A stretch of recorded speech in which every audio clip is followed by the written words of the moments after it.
आप सभी को मेरा नमस्कार। मैं हूं आपकी प्रिया और मेरे चैनल में आपका बहुत बहुत स्वागत है।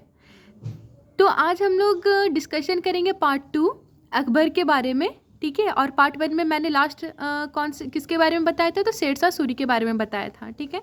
और ये कम्पिटिटिव एग्जाम्स वालों के लिए बहुत इंपॉर्टेंट है। हर चीज़ मैंने अच्छा से नोट्स बनाया है, शॉर्ट ट्रिक भी बताया है, स्टोरी भी बताया है मैंने, और इसमें भी बताऊँगी सारे में, ठीक है। तो मैं स्टार्ट करती हूँ। Akbar birth and coronation ceremony, ठीक है। अकबर का जन्म कब हुआ था, तो 15 अक्टूबर 1542 में, ठीक है। इनके पिताजी का क्या नाम था अकबर का, तो हुमायूं। हुमायूं का एक संरक्षक है जिसका नाम है बैरम खान, इसके बारे में भी हम लोग पढ़ेंगे, ठीक है।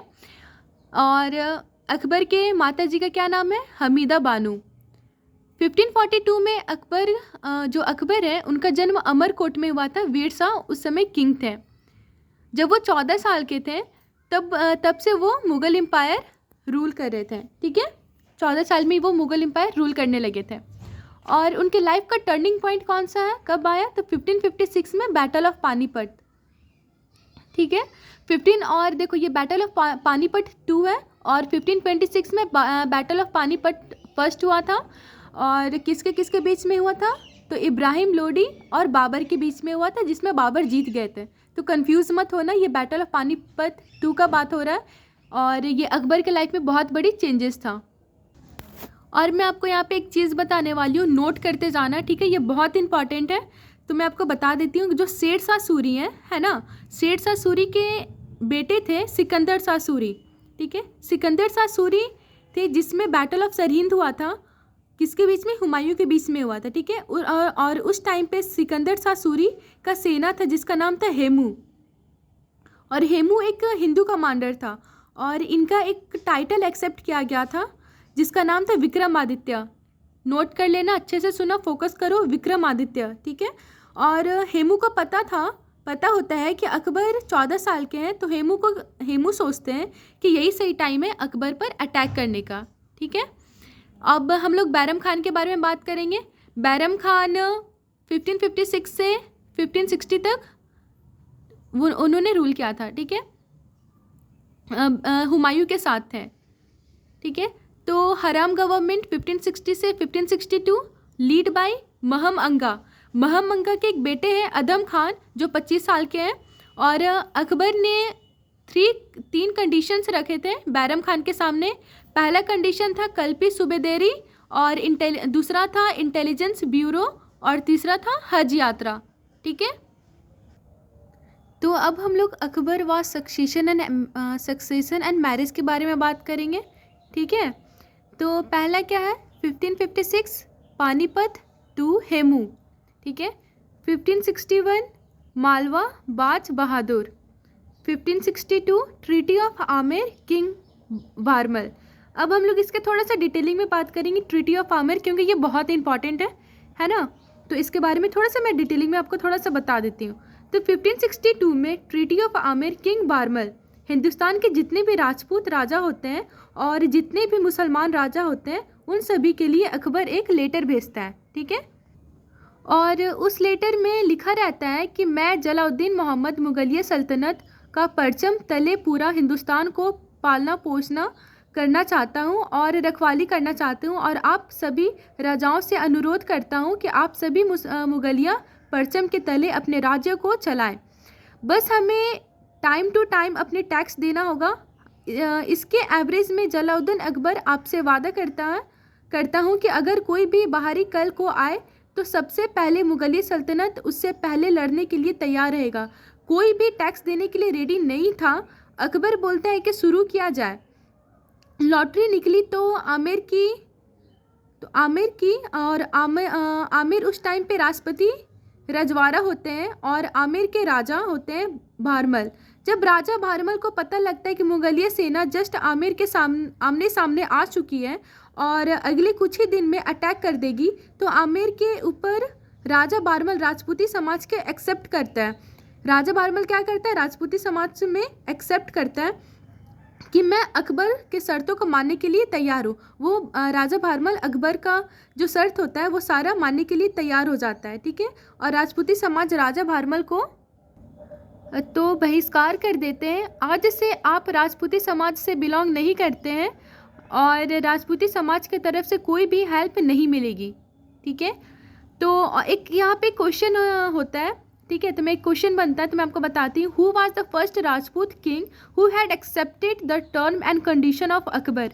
तो इसका आंसर क्या हो जाएगा? किंग बारमल। ठीक है, किंग बारमल की एक बेटी है, उस बेटी होती है जिसका नाम है हरका बाई। ठीक है, फिर क्या होता है? फिर होता है कि राजा जो राजा बारमल होते हैं वो पूरी राजपूती समाज को बचाने के लिए अपनी बेटी को इसके लिए समर्पित कर देते हैं।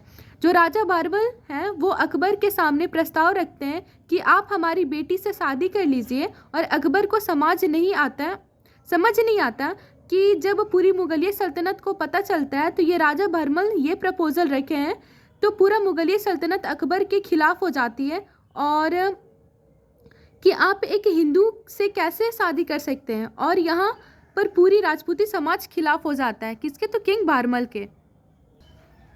लेकिन अकबर ना ही मुगलिया सल्तनत और राजपूती समाज के बारे में सोचते हैं और दोनों इन सारे बंधनों से निकलकर नए पॉलिटिकल करियर के तरह आगे बढ़ते हैं। और यह होती है ट्रीटी। इसको ट्रीटी ऑफ आमेर के नाम से जाना जाता है। इसी ट्रीटी से सेहत हरका भाई और अकबर की शादी होती है। शादी के बाद अकबर इन्हीं को टाइटल देते हैं जिसका नाम है जोधा बाई। ठीक है, फिर 1569 में क्या होता है? ये वाला ट्रीटी ऑफ आमेर ख़त्म हो गया। ये वाला इंपॉर्टेंट था तो मैंने आपको थोड़ा सा डिटेल में बता दिया है। और इसके बाद मैं आपको बताती हूँ 1569 में क्या होता है। तो 1569 में रणथंभौर और बुंदेलखंड। ठीक है, 1573 में गुजरात मुजफ्फर शाह। 1576 में हल्दी घाटी महाराणा प्रताप। देखो 1576 ये इम्पॉर्टेंट है, तो ये मैं आपको थोड़ा सा डिटेल में बताऊंगी। ठीक है, तो स्टार्ट करते हैं। तो क्या होता है कि अकबर मान सिंह को अपने दरबार का कमांडर रखता है। ठीक है, मान सिंह जोधाबाई के भतीजे हैं और जोधाबाई मान सिंह की बुआ है। ठीक है, मान सिंह एक अच्छा योद्धा थे। जो बैटल था हल्दी घाटी वो महाराणा प्रताप और मान सिंह के बीच में हुआ था। महाराणा प्रताप एक ऐसे और आखिरी राजपूत थे जो मरते दम तक अकबर के शर्तों को कभी नहीं माना, इसलिए उन्हें the great of Maharana Pratap बोला जाता है। ठीक है, ये युद्ध अकबर नहीं लड़ेगा, ये युद्ध है ना मान सिंह लड़ेगा। जब ये बात मान सिंह को पता चलता है तो मान सिंह पर धर्म संकट वाली स्थिति हो जाती है। उस टाइम पर जोधाबाई ने बोला था कि ये धर्म के लिए युद्ध,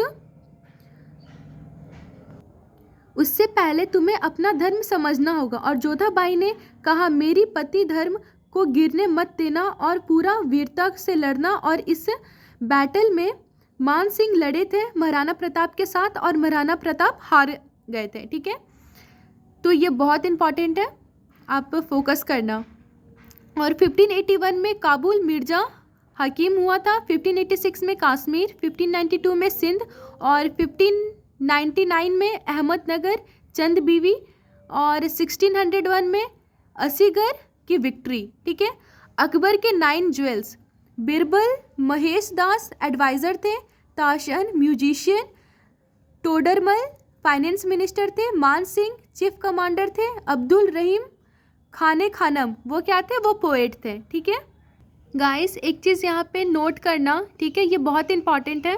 मैं आपको बताती हूँ कि ये वही अब्दुल रहीम खाने खानम है जो बाबरनामा टर्किश इसको ट्रांसलेट किए थे पर्शियन लैंग्वेज में, और इसका नाम रखा गया था तुझको ए बाबरी। ठीक है, दूसरा कि अबुल फजाल और फजी दोनों रियल ब्रदर हैं और इन दोनों ने एक किताब लिखी थी एन अकबरी प्लस अकबरनामा। इंपॉर्टेंट है, ध्यान देना, फोकस करना। ठीक है, और ये दोनों किताबें पर्शियन लैंग्वेज में लिखी थी और ये दोनों बायोग्राफी है अकबर की। ठीक है, देखो अब मैं आपको एक क्वेश्चन बताती हूँ क्या किस टाइप के क्वेश्चन और क्या क्या क्वेश्चन बन सकते हैं। इंपॉर्टेंट क्वेश्चन है, ध्यान से सुनना, ठीक है। बीरबल कहाँ के रहने वाले थे? तो कल्टी के रहने वाले थे। कल्टी, KALTI, कल्टी के रहने वाले थे, ठीक है। Real name of Tansen, real name क्या था तानसेन का? तो रामतनु पांडे। क्या था? रामतनु पांडे। अब्दुल रहीम खाने खान किसका बेटा था? बैरम खान का बेटा था। अब्दुल रहीम खान किसका बेटा था? बैरम खान का था। और अब्दुल रहीम खान वो क्या थे? पोएट थे, ठीक है। अबुल फजाल क्या थे? पोएट थे। फैजी क्या थे? वो भी पोएट थे। और भगवान दास भी पोएट थे। और मुला दो प्याजा वो क्या थे? वो कुक थे, ठीक है। गाइस अच्छे से नोट कर लो, ठीक है। और मैं आगे टॉपिक बताती हूँ। सो गाइस अब हम लोग देखेंगे वर्क एंड बिल्डिंग, ठीक है। 1562 slavery system and abolished. 1563 pilgrim tax abolished. 1564 jizya tax and abolished. 1571 Fatehpur Sikri capital Buland Darwaza. 1575 इबादत खाना। 1578 इबादत खाना पार्लियामेंट ऑफ रिलीजन। 1582 दिन ई तलाही, ठीक है। मान साब सिस्टम ऑपरेटेड बाय टोडर माल, ठीक है। अब हम लोग एक क्वेश्चन है, ठीक है, वो बहुत इंपॉर्टेंट है। मैं आपको बताती हूँ। हु हैड ऑप्टेड द दिन ई इलाही? तो क्या हो जाएगा? बिरबल। इसका आंसर क्या हो जाएगा? बिरबल, ठीक है। दिन ए इलाही 1582 दिन ए इलाही। अब हम लोग कोर्ट एंड कल्चर की बात करते हैं।